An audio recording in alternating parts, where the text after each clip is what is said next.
नमस्कार दोस्तों, आपका स्वागत है शेयर बाजार इनसाइड चैनल पर। चलिए आज की अपडेट की शुरुआत कर लेते हैं।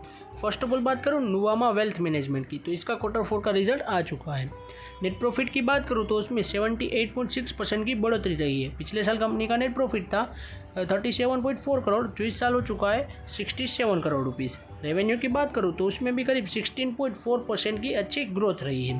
पिछले साल Q4 में कंपनी का रेवेन्यू था 414 करोड़ रुपीज़, जो इस साल Q4 में हो चुका है 482 करोड़ रुपीज़। यानी कि रेवेन्यू एंड नेट प्रॉफिट में काफ़ी अच्छी ग्रोथ रही है और कंपनी के स्टॉक प्राइस में भी इसकी इम्पैक्ट देखी जाएगी। वेल्थ मैनेजमेंट बिजनेस काफ़ी अच्छा है और कई सारी कंपनी जो मोतीलाल ओसवाल है, नुवामा है और कई सारी कंपनी जो वेल्थ मैनेजमेंट में काम करती है वो काफ़ी अच्छी परफॉर्मेंस दे रही और आने वाले 5-6 साल में भी काफ़ी अच्छी परफॉर्मेंस देने की शक्यता मुझे लग रही, क्योंकि स्टॉक मार्केट में और से ज़्यादा HNI और बिग क्लाइंट जुड़ते जा रहे हैं। इस वजह से ITI का लॉस नैरो हुआ है। यानी कि नेट प्रॉफिट की बात करूँ तो यहाँ पर पिछले साल कंपनी का नेट लॉस था 238 और इस साल कंपनी का लॉस कम हो चुका है 4.4 करोड़ रुपीज़ लॉस। और रेवेन्यू की बात करें तो उसमें 74% की जब देखी गई, जिससे 600 से 1045 करोड़ तक हुई है। नेक्स्ट बात करूँ तो नेक्स्ट कंपनी है इन्फोएज, यानी कि Naukri.com। आप इस कंपनी को पता ही होगा इसके बारे में। कंपनी के रेवेन्यू की बात करें तो उसके कंपनी के नेट प्रॉफिट की बात करूँ तो उसके अंदर 667% की ग्रोथ रही। यानी कि कंपनी का नेट प्रॉफिट पिछले साल था 60 करोड़ रुपीज़, जो इस साल हो चुका है 463 करोड़ रुपीज़। यानी कि काफ़ी अच्छी ग्रोथ रही है।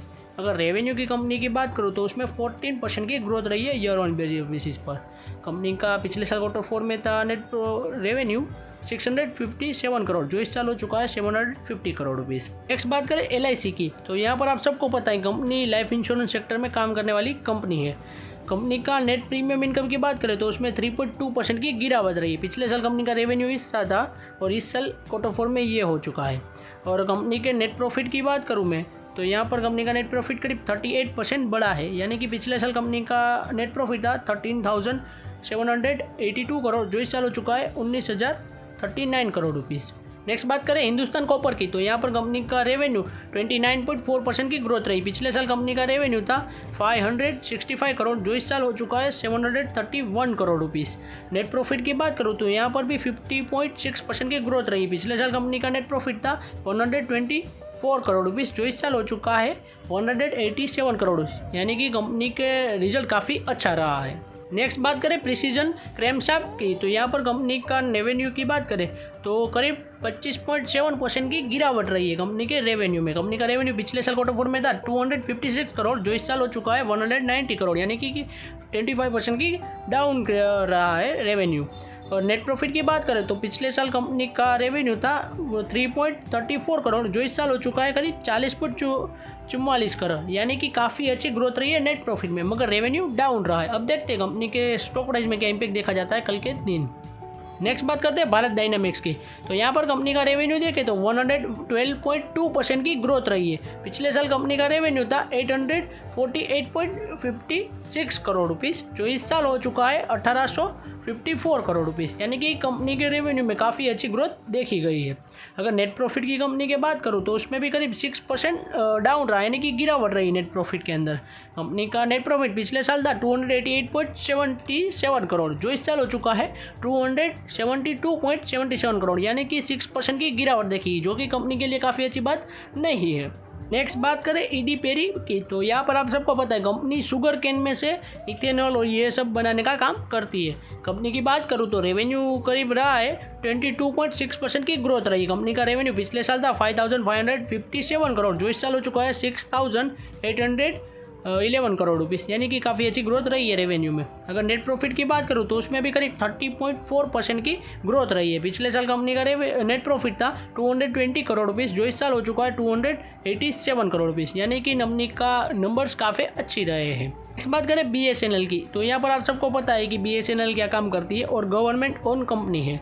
और कंपनी का रेवेन्यू की बात करें तो उसमें 7.8% की ग्रोथ देखी गई है। कंपनी का रेवेन्यू पिछले साल था 19,330 करोड़, जो इस साल हो चुका है 20,841 करोड़ रुपीज़। नेट प्रॉफिट तो कंपनी में है ही नहीं, इस वजह से कंपनी का नेट प्रॉफिट थोड़ा कम हुआ है। पिछले साल था 5,370 करोड़, जो इस साल हो चुका है 2,247 करोड़ रुपीज़। यानी कि कंपनी के नेट लॉस में काफ़ी अच्छी गिरावट रही है कंपनी 58% की।